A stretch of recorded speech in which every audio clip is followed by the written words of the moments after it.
So this particular diagram actually explores this idea of perceptions or knowledge and actual behavior, so likelihood of action.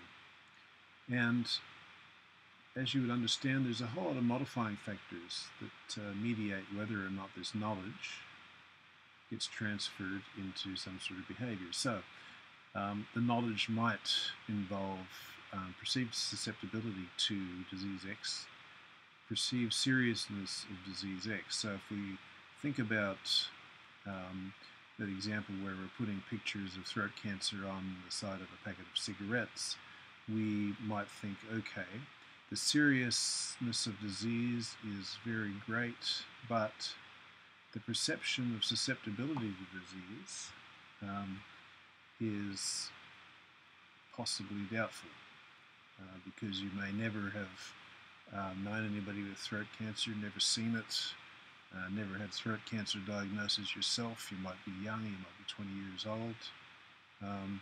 So this knowledge is actually quite important. It involves more than just knowing. It involves personal susceptibility to the disease as well as knowing about the seriousness. And some of the modifying factors which sort of get in the way of whether somebody acts on this particular knowledge or not are things like demographic factors, socio-psychological factors, and structural variables. And those different factors will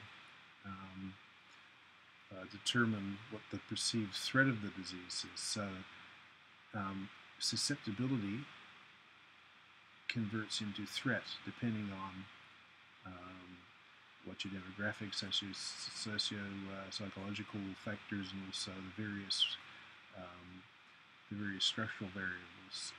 And also you might have some cues for action, like you might see a television program on the particular issue of somebody suffering from throat cancer, for example. You might have a relative who's been diagnosed with cancer. And so there's this whole likelihood of action then that comes out of this, where people weigh up the costs, which might be described as barriers, as opposed to what might be the benefits of actually acting. And this then feeds into the likelihood of recommended action, especially guided by the perceived threat of the disease. So you can see that just telling somebody that they should stop smoking just doesn't cut it, and most people know that just doesn't work. It's a very complex flowchart of events that clearly involve individual perceptions through a whole range of modifying factors to eventually, hopefully, result in some sort of action. Another conceptual framework that is quite prevalent is what's also called the stages of change. So stages of change. And many people go through this process of thinking about actually, let's use smoking again as an example. They may start thinking, well, at some stage I might like to stop smoking, full stop, and then they go through the next phase of saying, well, I think I might do it, and start looking around for options, and then actually act. But if you've never known anybody who stopped smoking, usually maintenance is probably the most difficult part. That is, you stop smoking, but there's so many examples of people who basically go back to smoking again. So, thus going through relapse. Eventually, after many cycles, for example, pre-contemplation, contemplation, relapse, action, relapse, and eventually they come out to termination. And so this is known as the stages of change model. And it can apply to a range of other examples besides smoking. Any range of things, weight loss is another example where people think that they might like to lose weight, and then they contemplate and actually act, but often they lose weight. So the age-old analysis of this is that 80% of overweight people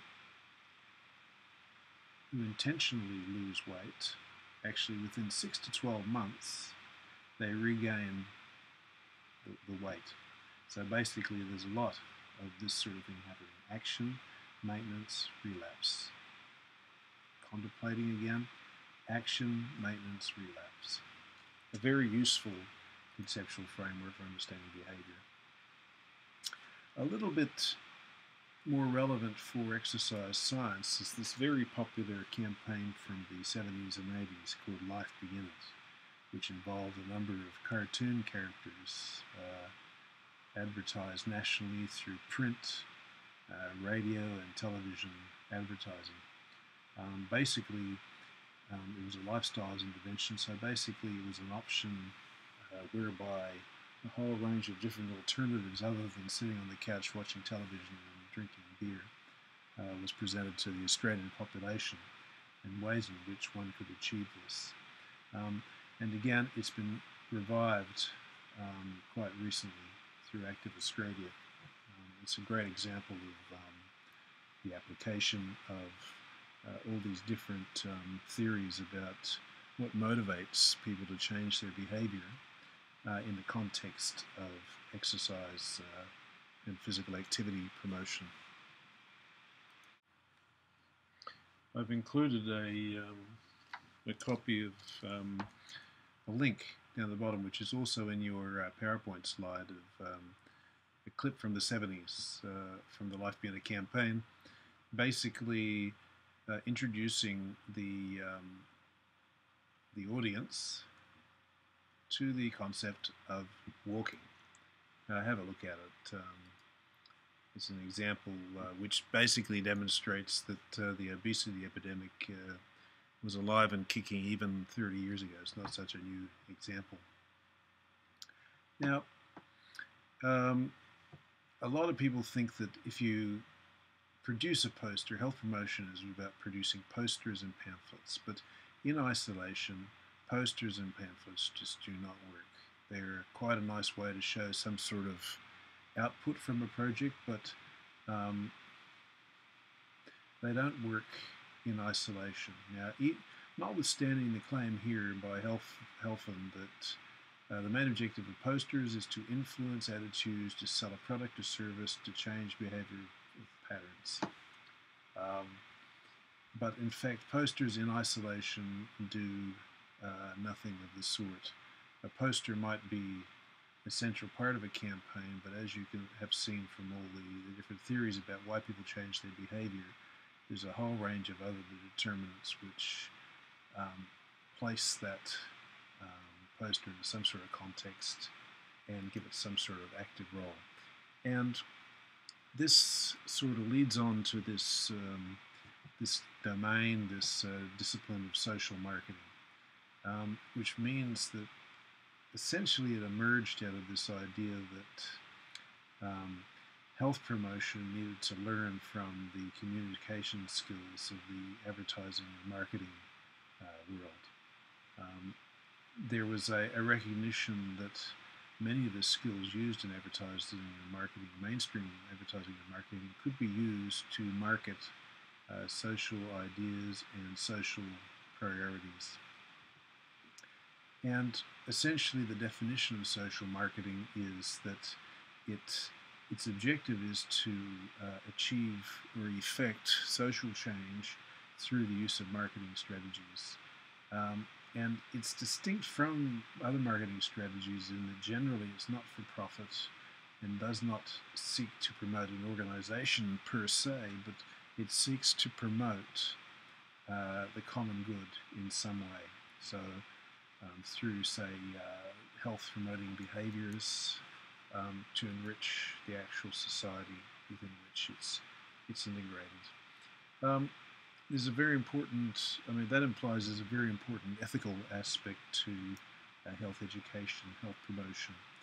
And essentially these points basically outline what the ethical considerations are for health promotion. Firstly, the principle of doing no harm, the principle of doing good, the principle of justice, the principle of utility or usefulness, and also the principle of preserving the liberty and freedom of others.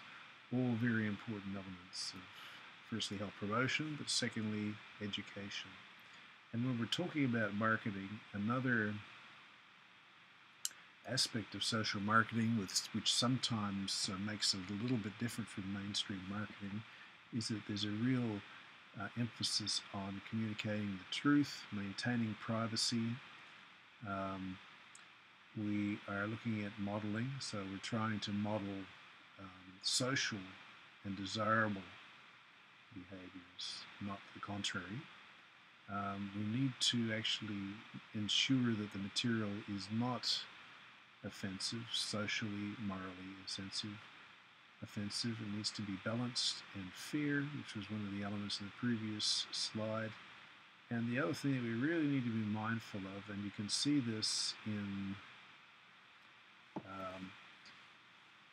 the Life Begin It material, is that there's a danger of stereotyping. So the main character in Norm, as you'll come to understand when you look at more Life Begin It material, is that Norm is a male.